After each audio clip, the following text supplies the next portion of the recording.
So without further ado, let me introduce you to our author and moderator for this evening's event. Scott James is a New England native whose work in television news garnered 3 Emmy Awards and numerous journalism honors. His stories and reporting have appeared in the New York Times, The Guardian, on CNN, ABC News, CBS, Colbert Report, and Chelsea Lately. Very impressive. He currently lives in San Francisco, and he's here to talk to you about his book, Trial by Fire. Our moderator this evening is Pamela Watts. Pamela has been a reporter for 3 decades and is a Rhode Island journalism icon. She's the recipient of 2 Emmy Awards as a top news anchor in New England and dozens of other journalism and broadcasting honors. So welcome, Scott and Pamela. Guys. Thank you for having us. Of course, we're so glad that you could join us tonight. So Scott and Pamela will talk for about 25 to 30 minutes, and then we'll open it up to your questions. So don't forget to get those submitted through the Q&A button. And now I'm going to turn it over to you guys. Thanks so much, Stephanie. You know, this is a wonderful night for us. I'm especially pleased because Scott and I started our television journalism career together. So this is a professional reunion of sorts for us. So it's especially wonderful to be here. And it's an auspicious occasion because, of course, Trial by Fire is published today, but here's what people already have to say about it. Publishers Weekly gave it a starred review and called it gripping, meticulously researched. James draws on his knowledge of the state's politics and interviews with the principal players to present a complete, affecting picture of the tragedy's terrible human cost. This is essential reading for true crime fans. And also locally, the Sun Chronicle newspaper said, quote, everything you thought you knew about the fire is probably wrong. But this is not just a book about uncovering truths. This is a book about people whose lives were changed forever by the blaze. So here in Rhode Island, you know, we were all affected by this tragedy in a very personal way. We all are connected somehow to the people who suffered through the fire. But since this is a virtual event and we have people from all over, we really want to set the story. So Scott, tell us what this is about. Well, Pamela, I wanted to say, just to remind the audience that at the time of the fire, we're talking about the Station Nightclub Fire, where the rock band Great White set off fireworks inside a nightclub in West Warwick, Rhode Island, set the building ablaze, and 100 people were killed. And the audience might want to know that Pamela was the anchor of the news during that time. And people in Rhode Island, thousands of people in Rhode Island woke up the next morning to hear about this terrible tragedy from Pamela. So you have an intimate connection to the story as well. But look, before we get started, I want to just give kind of an overview of this tragedy. And I'm going to play a video for you. See if we can make this work. And this will help set the stage for a discussion. It was a night like any other, a festive club filled with laughter and fun. But as we all know, it will be a night that would always be remembered. February 20th, 2003.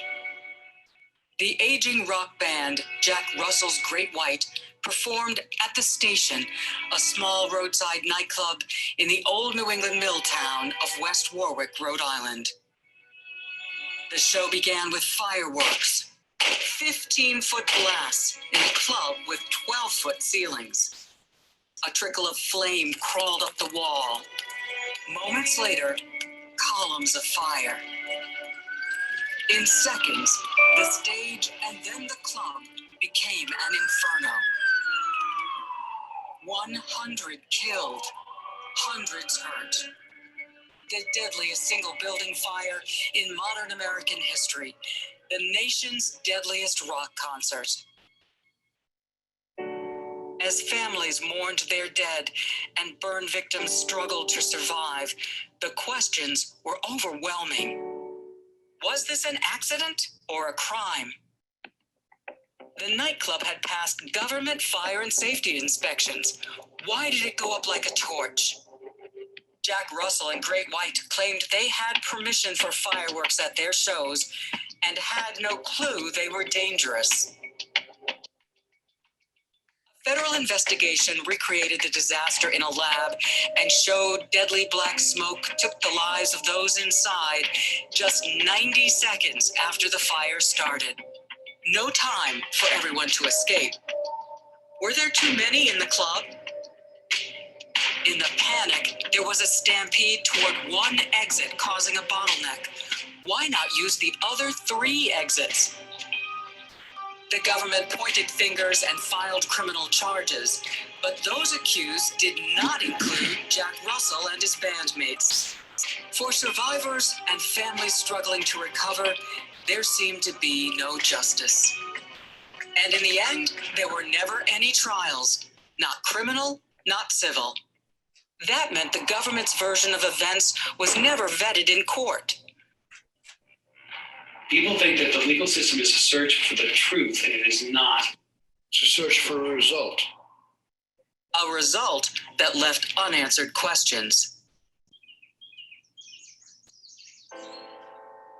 See, the story of the Station Nightclub Fire is the story of loss, but it is also the story of the triumph of the human spirit.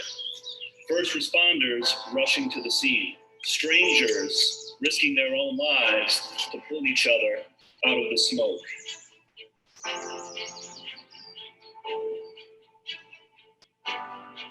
Now, a fuller explanation of what happened has emerged.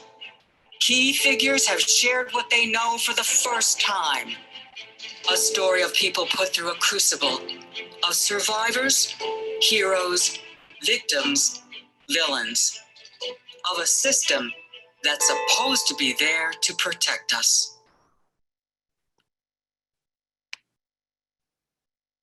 Okay, we're back. So there's a lot to unpack there, obviously. A devastating fire, 100 people killed, hundreds hurt. One other thing you need to know about this terrible tragedy, it's really kind of a cruel twist, was that the entire fire was videotaped from the inside. So it just happened that there was a TV news crew there filming a story, and they were rolling when the band let off its fireworks. And so this disaster is captured on tape. And we're very used to in 2020 to seeing everything captured on video. But in 2003, the iPhone had not been invented yet. It was extremely rare for real disasters to be captured on tape, let alone captured by a professional news crew. In fact, you'd really have to look at the Hindenburg disaster or 9/11 to find a comparable moment when an actual tragedy of this magnitude was captured by a journalist. So that video, even though the story in and of itself, the tragedy was horrific enough because of all that had happened, but by having that rare video, the disaster then became kind of a worldwide media phenomenon. People saw that footage all over the planet. I've talked to people who were on a Greek island or some obscure place, and they knew about the fire the same time that I learned about the fire out in California because of the way the media worked and cable news and that incredible videotape. So that was a terrible twist added to the tragedy. And paradoxically, Scott, it also was so unbelievable that people might not realize the crew was there because Jeff Dedarian was doing a story on how to get out of such a fire safely. Yeah, the irony is that the TV news crew was there doing a story about public venue safety.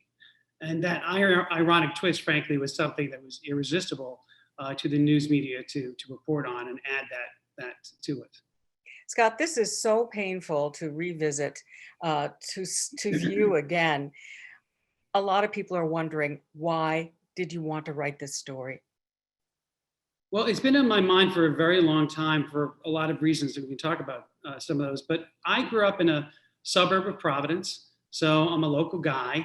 And even though I moved to California quite a long time ago, I've always considered this to be really the worst thing that ever happened where I grew up. And when I would come home to visit my family and friends over the years, people would say to me, hey, that fire, we just never got the whole story.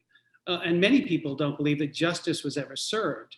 So after hearing this over the many years, I decided about 10 years ago that I would start to ask some questions. I was a journalist working for a good newspaper, and I thought I would be the person who could maybe answer some of those unanswered questions. So many lives, as we keep saying, were impacted by the fire.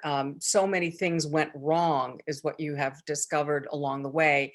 How did you bring all these threads together and take the story after all these years, bringing it into focus? Well, there's so much to this disaster. I mean, just look at the numbers: 100 people dead, hundreds hurt, thousands of people's lives impacted. And every single one of those people deserve to have their story told. The dead need to be memorialized. But in the confines of a book and trying to tell this story, of course, you can't include everyone in vast detail. Mm-hmm. So what I did to tell the story is I find a handful of people and I follow them from before, during, and after the fire. And the people I selected, they're kind of the few that represent the many.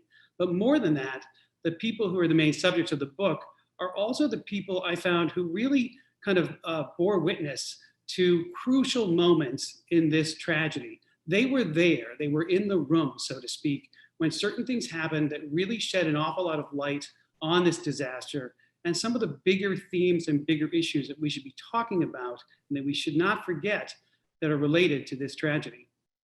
Well, you're talking about these people whose stories bear witness to being inside the fire. And one in particular, you knew and had an inside track with someone we both know. Can you tell us about this person and Sure. And share, one of the things share with us what you wrote about him. Right. Well, one of the things about being from there, as everyone knows, it's a small state. It's very parochial. It feels like, they talk about the 6 degrees of separation, and Attorney General Patrick Lynch said, well, in Rhode Island, it's more like 1.5 degrees. Everybody seems to know everybody else. And that certainly was the case in the Station Nightclub Fire.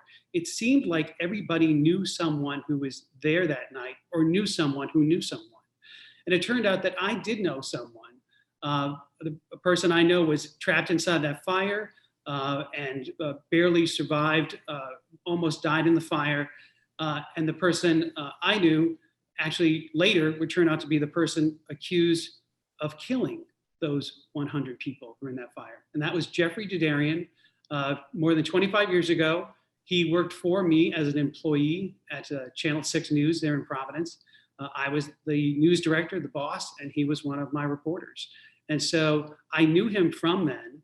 And even though I had been living in San Francisco and California for many years before the fire started, when I decided to look into it, I thought, well, I'm going to go, first thing, I'm going to go to Jeffrey and see what he has to say, because I had found out that he had never spoken, despite the fact that he was at the center of all of this, that he had, in fact, been prosecuted for this fire.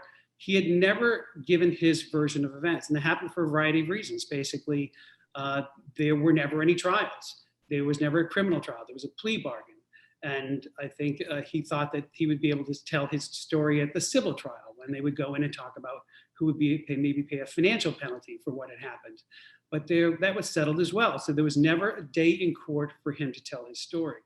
But what I found out when I circled back to talk to Jeffrey after all those years was that he pretty much hated journalists. Now, he was a journalist, a very successful one, but something had happened, and he had vowed, he and his brother, who was also accused, they had vowed never again to speak to a reporter.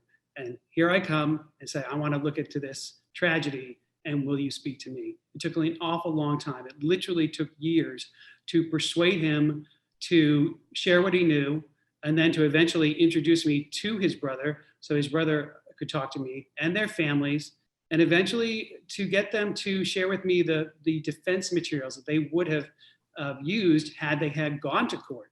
There's a different side to every aspect of this story that the public hasn't heard. Well, now you get to hear them. All the facts are laid out. All those questions about, well, why were there fireworks? Why was the building so explosive? Did the band have permission to do fire? All of those things, we get the other side of the story now that you didn't get for all of these many years.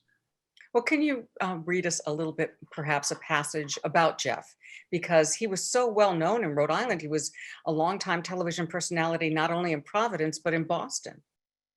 He was, and Pamela would know this because Jeff was part of our newsroom for many years. And he was known as kind of an aggressive reporter. He was the guy you would send out to chase the bad guy down the street and say, did you do it? Did you do it? He would be that reporter. So the way I describe him in the book, very short here, those stories helped put Jeffrey out front in a business famous for sharp elbows. Yet it was his live reporting where he truly shined. Jeffrey loved being on camera, and the camera loved him back just as much. Somehow he always found the interviews and the pictures that would put him at the top of the newscast, making him exceptionally reliable and a favorite of producers. He would block out his live shots like Hollywood productions and converse into the lens as if sharing a scoop with a neighbor over a backyard fence, walking and talking and treating the camera as an additional person on the scene. Videographers knew when they were assigned to work with Jeffrey Dedarian, they might as well as leave the tripod back in the news vehicle because there was little chance they'd be standing still. So Jeffrey was a person, I think, who had ambitions. Honestly, he wanted to be an anchor. He had left his job in Boston so he could come back down to Providence just a few days before the fire to be an anchor. And I think the plan was, frankly, was to eventually be an anchor, co-anchor with you, Pamela. He was going to co-anchor with me. They hadn't really announced it yet, but they put his desk right next to mine. And that was actually to be the plan in just a couple of days before the fire happened. Well, he wanted to be famous. And in the end, he became really famous for all the wrong reasons. And the guy who one time was the one who chased the bad guys down the street suddenly found himself being the one chased down the street and accused of being the bad guy. Right, the hunter became the hunted. And that really captures the essence of Jeff in that passage that you read. But, you know, this reversal of fortune is so incredible. And it was so difficult to get the Dedarians to talk, and they never did. Why did they decide finally to break their silence? Well, I think the more interesting question is also, why did they stop talking to begin with?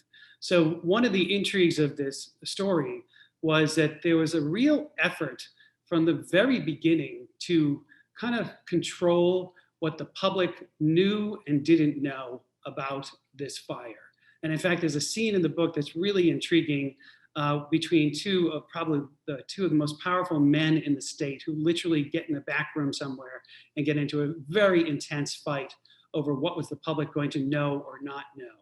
So from the very beginning, there were kind of fumbles about the case. In the video, it mentions was this an accident or was this a criminal case? That's the question they should have been asking and investigating. But in fact, the night of the fire, one of the top law enforcement people in the area went to the media and said to the Associated Press that the club owners, Jeffrey and Michael Dedarian, were guilty. And they were the ones who were going to face criminal charges. Now, this person, I think, had not done one bit of investigating about what happened to make that allegation. But it was carried by the Associated Press across the country. Fox News reported it. And so it happened because of that remark. Up until that moment, Jeffrey Dedarian had been cooperating with the investigation. He was telling prosecutors from the Attorney General's office and police everything he knew. Michael Dedarian had done an interview over the telephone. He was in Florida the night of the tragedy, what he knew. And so right then, when word gets around, their attorney says, well, guys, you can't talk to these people anymore. They've already decided you're guilty, and they haven't even done an investigation. So now that stops. They're not going to talk to the prosecution. So in a way, the investigation is hobbled almost from the beginning because you don't get this whole other side of the events because of that remark. It really created a domino effect. So then later you would say, well, of course, if they won't talk to the prosecutors or to the government, why don't they just talk to the public? And of course, Jeffrey was a reporter. And of course, he knew how the media works. And then sure enough, a couple days after the fire, he and his brother hold a news conference where they make a statement to the media, but they don't answer any questions. And so they're very, they try to control the message on their own and what they're going to say. So now the media doesn't respond well to the fact that the Dedarians are not answering their questions, that they're not doing interviews, but their lawyer, of course, understandably said, if we're going to try this, we're going to try it in court. We're not going to try it in the media. So they don't cooperate with the media. And in fact, you see a real pattern of stories that target the Dedarians. By one count, I was looking at news coverage where the Dedarians in one local newspaper, local newspaper did 122 stories about the Dedarians. And in the same time period, they only did 18 stories about the guy from the band who actually lit off the explosives that caused the fire. So they thought it was biased and lopsided. And then 2 months after the fire, on the anniversary of the fire on April 20th, a local newspaper, the Providence Journal, decides to run an article that basically makes this connection between the Dedarians, the fact that they are Armenian, so they come from a heritage that was part of a genocide, and that their mother had died when they were small children. And the blazing front page headline of the Providence Journal said that the brothers had a quote unquote legacy of death. And once they saw that, they decided they would never speak to another journalist again. And they didn't until this book, because they just thought there's no way we're ever going to be treated fairly. There's no way that we're going to get an honest telling of all of the facts of this story. And in fact, former Today Show host Matt Lauer makes a cameo, if you will, in the book. Very unexpected. I won't ruin it for people, but basically, I was probably the most surprised person when one afternoon my phone rings and it's Matt Lauer. And it's just after that scandal that he was involved with the Today Show when he lost his job. And he was not speaking to anyone. He certainly wasn't talking to reporters. But I had put in my request. I was fairly dogged. I had gone at it a number of different ways. And he did call me back, and he shared with me this anecdote related to the fire that no one had ever heard before. And he had a lot of details. He remembered things. He corrected things that would have been wrong if I had written them in the book a certain way. So yes, people probably don't want to hear that, but Matt Lauer was helpful in telling of this story, a little chapter that previously unknown. Scott, I think one of the big things that people wonder about to this day is why were only 3 people indicted in this case that had so many people that they believe could have been culpable? Well, I think one of the revelations in my reporting has to do with exactly that. And after all of these years, Attorney General Patrick Lynch spoke with me at length about the decision-making process, about why to go after just, as people may or may not remember, only the Dedarian brothers, who were the people who, they didn't own the building of the nightclub, but they rented it for their business. They were indicted and prosecuted, and so was Daniel Beakley, who is the tour manager, type of roadie guy, who actually brought in the fireworks, set up the fireworks, and exploded the fireworks that set the building on fire. So early in the investigation, and we're seeing things, of course, through today. We know a lot of things in 2020 about this fire that people didn't know at the time. You have to remember, at the time, people didn't really understand why the building went up like a torch. We know today it went up like a torch because, in addition to the fireworks, the building was loaded with foam on the walls. It was supposed to keep the sound controlled so that neighbors wouldn't be disturbed. But that foam, instead of being flame retardant or flame proof, was in fact highly flammable. It was like packing foam. And it was the equivalent of an accelerant. It was like solid gasoline. In fact, it's compared to 13 gallons of gasoline, like throwing a match on 13 gallons of gasoline. This is why the building went up so quickly. This is why so many people died. And so, but we know this now. We didn't know that then. So they just have a situation where that didn't make sense. I mean, a fire is not supposed to spread so quickly. People are supposed to have enough time to get out. And all of those things failed. So you have this massive failure. All of these people are dead, and they're trying to figure out how to proceed. Well, for the Attorney General, what he decided to do is something he refers to in his retelling of the story as the document. And the document is basically a research project that he sends his staff out onto. This is just after the fire, to go and study different fire cases from the past, from the United States, from overseas, and he wants to see how those cases were handled. He wants very specifically to know, in each of those cases, who were the people who were indicted and prosecuted, and who were the people who were convicted, and if they were convicted, how much time in prison did they get? He creates this document so he can study these things and draw his own path forward based on how these other cases are handled. Now, there's two ways to look at this. You could say, well, he should be studying precedent. He should be looking at how this has been done in the past. But by studying cases that are not part of the local jurisdiction, or in some of them, in fact, in foreign countries, he's in essence not looking at following the facts of where do they lead me to. He opens himself up to the criticism that he's just basically looking at, well, who can I get? Not who's guilty, but who can I get? Who does history tell me is possible to convict versus who should we, or should we at all, be convicting anyone? So it's an interesting dilemma. Understandable, you're trying to make sense out of chaos, but at the same time, it looks like you kind of made your decision before you did all of your work. And in fact, by the time we get to the grand jury, which happens very quickly after the fire, it is clear from all of the questions asked to those people, the witnesses before the grand jury, that the decision has been made that these three people are the ones you're going to indict. And when the grand jurors say, well, wait a minute, other people seem responsible or culpable. In fact, some of the grand juries are incredulous. They just cannot believe that they are not going for a wider net in terms of holding people responsible. And every time they're brought back, no, the Dedarians,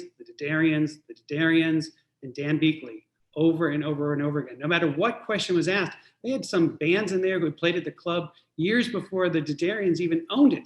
So the relevance of that is very questionable. But then they'd ask them over and over again about the Dedarians, to the point where some people were like, look, these guys could walk in here right now and I wouldn't even know who they are. So you have to ask, why are those people on the stand? Why are they in front of the grand jury? And why are the Dedarians' names mentioned 25 times in the questioning of people who don't even know them? It was definitely felt like there was going to be only one conclusion coming out of there, and it was going to be these guys. And of the other people that you highlight, I just want to bring it back to these other stories. It had to have been such an emotional journey for you, inspiring, heart-wrenching, to talk to the people, like, as you say, who were eyewitness to this unbelievable tragedy. How was that for you? Well, I think that, first of all, I have to say how incredibly grateful I am to the people who shared their stories with me, because this is quite a process to go through to tell the story through the eyes of just a handful of people. So they really laid it all out there. But like I said, these are the people who were kind of the eyewitnesses to this tragedy on the first lines of it. And honestly, the best parts of this book, and frankly, the central parts of this book, I mean, what we're talking about now and what's going to make a headline is some of the newsworthy things that are coming out of this, things we're learning now that we didn't know before. But really, so much of it is just an intimate fly on the wall depiction of this incredible, epic American tragedy. And I'll give you one little story that just really sticks in my mind. So after the grand jury meets and the decision is made that only 3 people out of all the people who are culpable, only 3 are going to be prosecuted, they gather the families of the people who perished in a local inn. And there's 800 of them in there or so. And this is where the Attorney General and others are going to tell these family members of who's going to be indicted criminally for this tragedy. So they're sitting in that room, and it's really kind of a moment of incredible betrayal for these people. First, they learn that the way the Rhode Island law is set, nobody who was hurt, so people were hurt and survived, there was no law at all that could be applied so that people would be held accountable for hurting them. It just was never going to happen. The law didn't permit it. So they could only go related to the deaths, and they were only going to go for these 3 people. So people are pretty angry. But before we even get to that, someone in the room of 800 people notices that the room they're in is a death trap. All of the windows in the room have been nailed shut. The only way to escape, or the only viable way, is right up where all the public officials are standing. That's where the exit is. So had there been a tragedy there, the officials would have got out and saved their lives, but everyone else possibly would have perished. And so it just dawns on people that since the fire months earlier, they've been hearing things are going to change. We're changing the laws. We're going to protect you. We're going to make sure this doesn't happen again. We're protecting you. And in that moment, it's just all of this failure and betrayal just pounds down on their heads. The reason we know this, because the media was banned from covering this meeting. They were prevented from going inside and finding out what was going on when the families were briefed about the criminal case. But one of the central characters of the book, Gina Russo, she was in that room. She is your eyewitness to this moment in history. She tells you, you see it through her eyes, this happening, and you feel the betrayal that she experiences. And you understand then how that the fire is a failure on so many levels for people before, during, and after this tragedy. And we know it because of Gina Russo. We know it because she is the witness. I want to jump in here and say that's not the end of that moment either. It is a wild thing that happens in the room. I don't know if we should just leave it there. And we'll leave it there because I think that what I told you, the premise where they make this discovery, what I didn't tell you, and you can read about it, is what they do in that moment. And boy, it's something. They're in a fire trap inside this building. So it's incredible.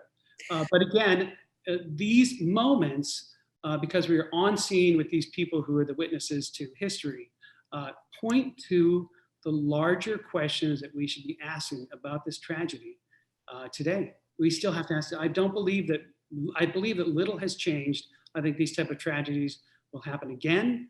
I think they have happened again. I'm here in San Francisco right now, not far from here in Oakland. There was a tragedy in 2016 called the Ghost Ship Warehouse fire. 36 people were killed there. Again, a failure. The building was obviously a death trap, like the Station Nightclub was. The inspections of the building, a complete and utter failure. Those people were not protected. So this is years and years after what happened in West Warwick, and it's still happening, and it'll happen again. Well, there's a lot of questions, Scott, and I think that we want to bring Stephanie back in now because some of our guests here tonight have questions for you, and we'd be eager to hear them.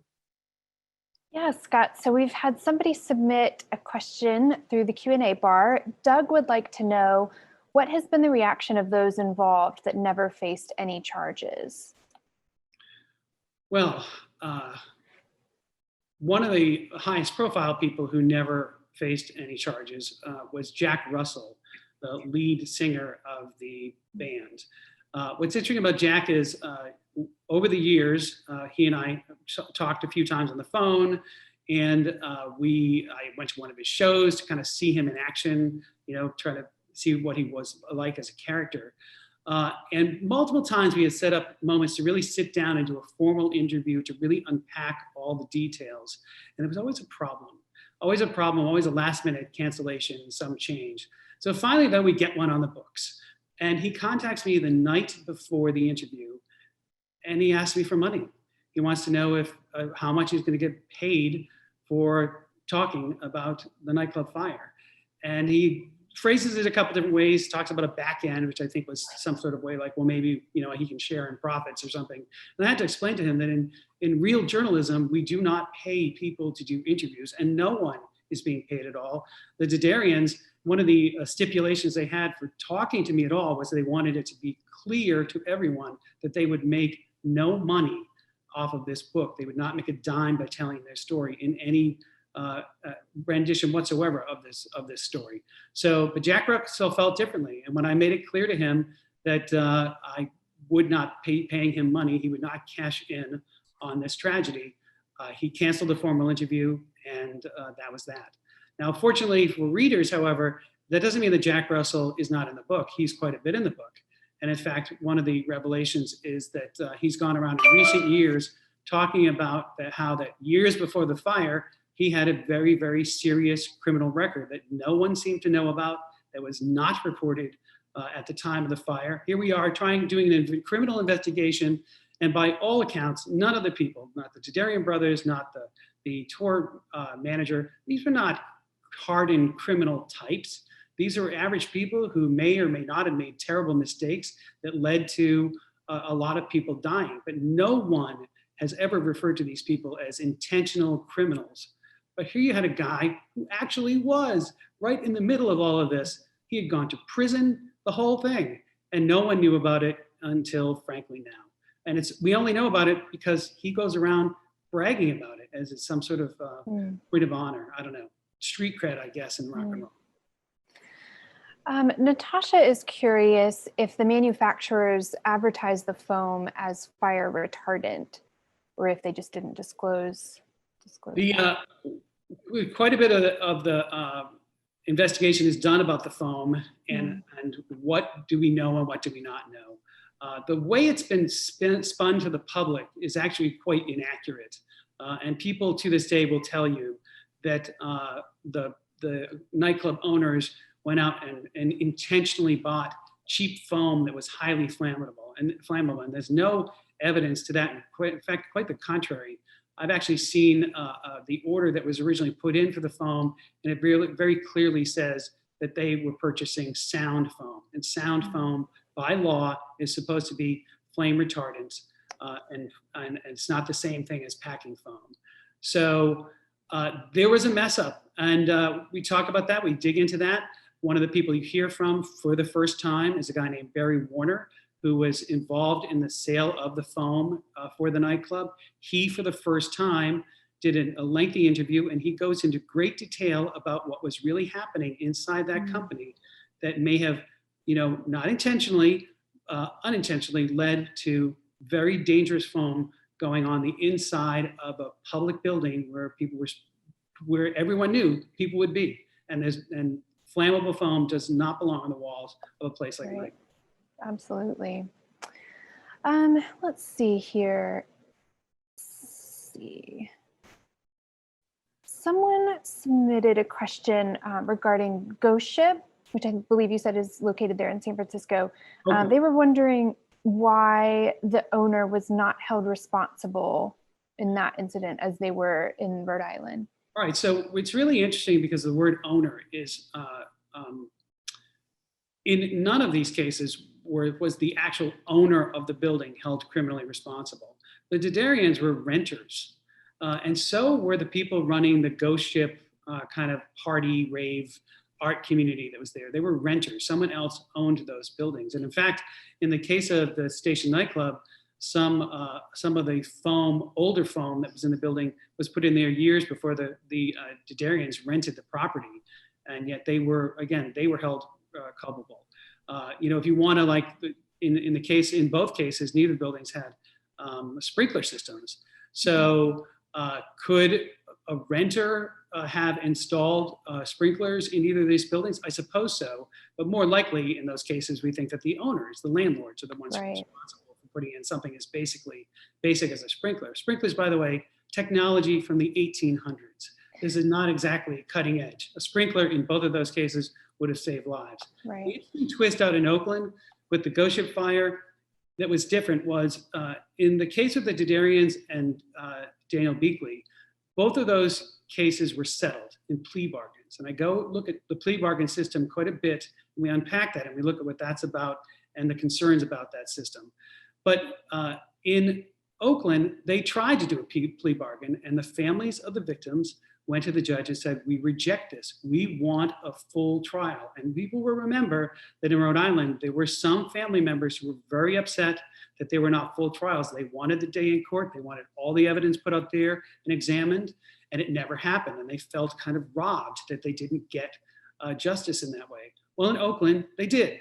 And the trial went on for months and months and months. And in the end, the jury would not convict the club operators. They would not convict the renters. One, they completely exonerated. The other one, they were like a hung jury. So not so simple when all the facts were laid out to say that only these two people, the people renting the building, were the only ones responsible in the deaths of these people. Right. All right. Someone else would like to know, how many interviews and years did it take to source all of the material? The process was unusual because the way the book is written, here we're talking about all the different investigative elements. The story is really written very personally. We're following these handful of people from before, during, and after the tragedy. We see the story through their eyes. And in order to get that level of kind of intimacy, that point of view, that lens, the process was quite involved. I would interview people about a particular moment. I would write up the chapter. I would come back months later. We would sit at a kitchen table and we would go through the draft. And if there were other people involved in the scene that we were discussing, they'd be at the table. And we'd all talk about it. And we'd all try to make sure that everything was exactly right. Because if I'm going to say that I'm reporting exactly what you were thinking and what you're seeing through your eyes, I better make sure that that's accurate. But what happened with this second layer, which was really very emotional and painful on one level, was that a bunch of new information came up. It's just kind of, it was a prompt, and people started remembering things. They remembered things that were very personal. And honestly, it's why the book on one level feels more like a novel in some ways, because you have this connection to these main subjects, the main characters, as we say in books. You're in their heads, and that's very unusual. And that was a very time-consuming process and very emotional, very emotional. But look, I spent sometimes chasing down red herrings. This is a case, as many of you know, where there are many conspiracy theories about what happened. I had to check out all of those things. I think probably at one point I spent an entire half a year working on genealogy and going through old church records, looking for some thing that just never panned out. It was just never true. But I tried to check, honestly, all of those things so I could feel that when the book came out, I could say, I feel this is a truthful, fuller telling of what happened. Right. It sounds very collaborative and very thorough. Unusual. I've got a little bit of flack from my journalism colleagues who say, hey, you're not supposed to show your work product to the people who you're reporting on. That's just going to, open a whole can of worms. But in the context of doing a book like this, where I'm going to take the time to do it right, I thought it was the right way to treat these people, considering how much they were giving to me of themselves, to make sure it was correct. Sure. All right. We've had quite a few questions come in. We might not be able to get to all of them, but I'm going to do my best here. Doug would like to know what the reaction has been in the community around Rhode Island. Has it been supportive or resistant about reliving this horrible tragedy in their hometown? I think it may be early to assess that completely, because today is the first day that the book is realized that people are hearing about it for the first time. But it is interesting. I mean, there's always been a quandary about this story. And here is the essence of the problem, is that many of the families of the victims, they don't think there was justice. They don't think they got all the answers. And so on one level, they say, I want to know the truth about what happened. But at the same time, they're not too keen about hearing from the Jadarians. They're not too keen about hearing from Barry Warner. We talked about that videotape that was shot. Brian Butler from Channel 12, he was vilified after the fire because some people thought he might have gotten in the way of people escaping because he was shooting his story on his camera. So yes, I mean, people say they want to know, but do they really want to know? That's another thing. There's no closure for something like this. At the end of the day, people come home, the bedroom is empty, or they've just come from the grave. Nothing brings these people back. And the book won't do that either. For some people, not all, some people who search for answers, they will be able to look at all the evidence now laid out in front of them and draw their own conclusions about what happened. And that will offer some solace, but not everyone. I think, to be honest, the book is written for more than just the people who were affected by it. I hope that those who can will read it, and I hope that they get something out of it. But I think what they need to know is that people need to hear this story everywhere else, because they should not forget what happened in Rhode Island, because it was a terrible, awful tragedy. So many people's lives were destroyed, and we need it to be the cautionary tale that it was. I'm very concerned that that has not happened. I think flammable foam is still for sale. I went to a concert here in San Francisco at a place called the Bill Graham Auditorium, kind of an older venue. And it was so packed. I remember thinking, wow, if something goes wrong, we are never getting out of here alive. But it's not just old places. I went to Foxborough Stadium to see Ed Sheeran a couple of years ago. And I'm thinking, as I'm sitting there, I'm so crammed in.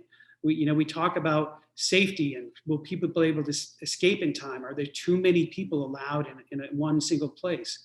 And I don't know what the answer to that is, but I didn't feel like I had the required 7 square feet to myself when I was at the Ed Sheeran concert. And I did think, if something goes wrong, will I be able to get out of here alive? So these are still issues that we need to be talking about. Right.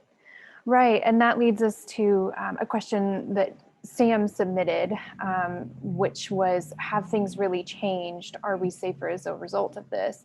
And it sounds like, maybe a couple of things have changed, but maybe not enough.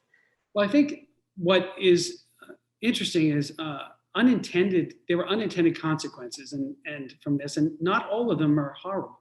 So remember I talked about that video and how we have this captured from the inside. Well, as a result of that, we kind of know more about this fire than just about any other fire, because we have it on video, moment by moment, second by second. We get to see what happened.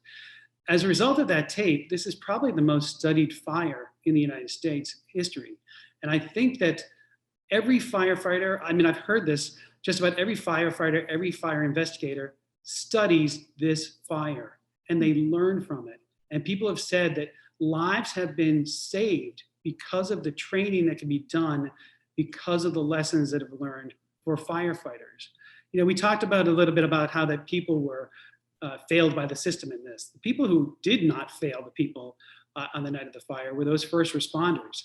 Everyone's running away, trying to save themselves. They're running into the flames and they save people, they pull them out. The medical professionals, nearly every person who was taken away from that scene injured survived because of the miracle that have happened with advanced medicine. So yes, there's training that has happened as a direct result of this terrible tragedy that has saved lives, no question. Good to hear. Cassandra would like to know if the Station Nightclub was rebuilt or if there's anything at that location now. So at the beginning of the video it showed this kind of a memorial, and what happened, and it took an awfully long time, there's now a memorial to the victims there. And that was a whole story in and of itself, how to put that together to raise money for the memorial, but also there was some terrible, bitter fighting among people as to what was going to be there and how was it going to be. There are some people who will never go back there because they lost loved ones. One of the main characters of the book, the person we spoke about earlier, Jeffrey Dedarian, the reporter who became the accused, he has never gone back to the scene since that night, ever. And he can't, for a number of reasons. I think part of it is emotional, part of it is also just he realizes that there are some people who are still upset at him, and he doesn't want to be seen there and cause a person to be more upset when they're already there trying to visit the memory of a lost loved one. But there are other people who they can't deal with it, and they've shunned that. And frankly, some people have acted very badly and taunted the organizers who were trying to put up the memorial. It's really an incredibly complex story. One of the twists that I still can't get my head wrapped around is that in the aftermath of this fire, is that the various groups of survivors and victims' families, they fight among themselves. It's not just the anger they feel for those who are culpable and responsible for this tragedy. They lash out at each other. It's really kind of a disturbing, and people who read the book, they talk about that. It seems almost unbelievable, but that did happen. And unfortunately, here we are all of these many years later, there's still that. You still actually see awful things written online on social media related to people who have given so much of their lives to make sure that the families and the victims have been honored and the families' grief is taken into account. Wow. This is so interesting, guys. I'm really enjoying it. We have 2 more questions. One of them is for Pam. What impact did this tragedy have on you personally and professionally? Well, it was profound. I have to tell you, I was right in the middle of it. I woke up and realized something was awry. They said, get into work, not knowing anything about what had happened, and then getting there and realizing it's my own colleagues. We'd worked together at two places now. This is, he'd come and join me to be co-anchoring the news. And I was just as stunned as everybody can imagine. I had a very dear family friend in the fire who is one of the principals in the story, in addition to knowing Jeff.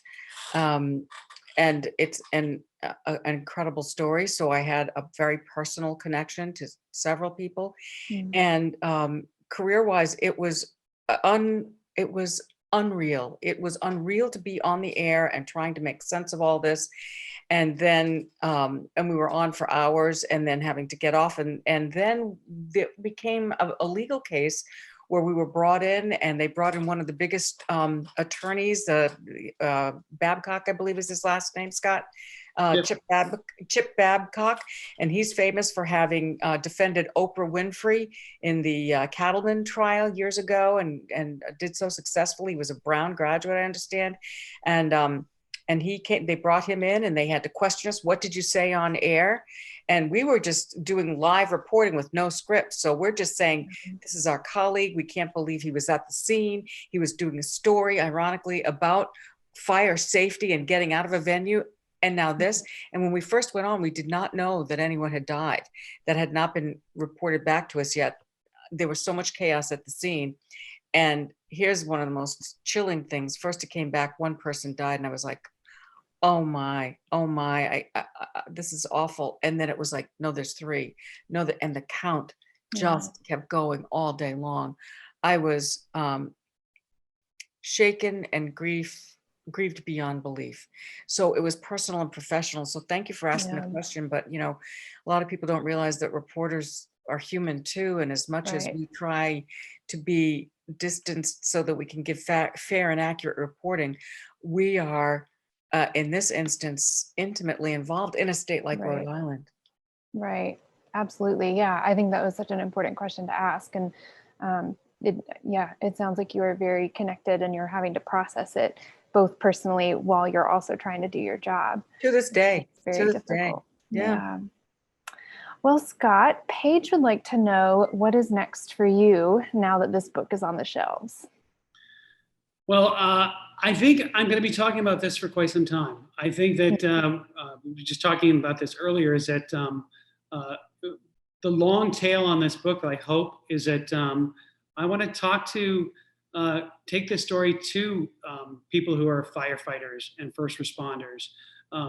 What happened when, in the writing of the book, I brought it to an expert, one of the world's top experts on this fire, is a federal official who is part of that, think tank that recreated it and studied it. It took them 2 years to figure out exactly what went wrong on a scientific basis in understanding this fire. And I remember him saying, after he read the book and vetted it for me, how incredibly moved he was, because all these years he's been talking about the science, talking about the firefighting. He never had a face on the story. It never really meant something to him, the emotional punch. And I thought, well, you know what? If I can do that, if I can add a layer of understanding for people who have to do this, I'll do that. I'll talk wherever anyone wants and do that for as long as it takes. Scott, a lot of people have asked me, the book is so dramatic, some of the pre-readers of the book, and they want to know, is it going to be a movie? What do you think? I don't know. I mean, I think there've been many talk over the years about dramatizing this. One of the sad twists in this movie, in this tragedy, is almost immediately those ripped in the headlines TV shows that we all like to watch did this. Like, people are still in mourning. People are grieving lost loved ones. And some of the networks turned around instant shows like the CSI type, Law and Order type drama, primetime dramas.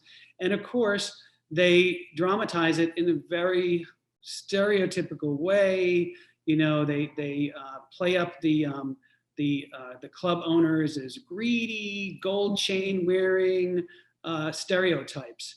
it did not add to the conversation. In fact, people were hurt by it.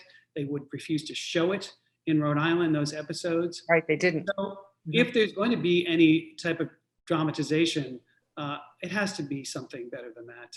It has to be something that's meaningful and has impact and just is not simply exploiting people. Yeah. Look, I will say there's been some excellent documentary work. There's a scene in the book where I talk about a firefighter who recalls what he saw that night. That is taken directly from and attributed to a small documentary that not a lot of people have seen. Unbelievably powerful storytelling. So there are some things out there on TV or film that you can look at that help understand the story. Great. Well, I think we're going to wrap it up there. We're right at 7:30. Thank you so much to everyone who's joined in tonight and who's chatted and who's asked questions. Literally people from all over the country. It's been great to see that. And thank you so much to Scott and Pamela for speaking with us tonight. I'm not a native Rhode Islander, so this is all very interesting to me, and this is not something that I had heard of before. So I really appreciate it. Thank you very much. Don't forget that Trial by Fire is out today. Happy Publishing Day again. And you can purchase the book through the link that was shared in the chat earlier. Thank you so much, guys, and have a great night. Thank you. Stephanie.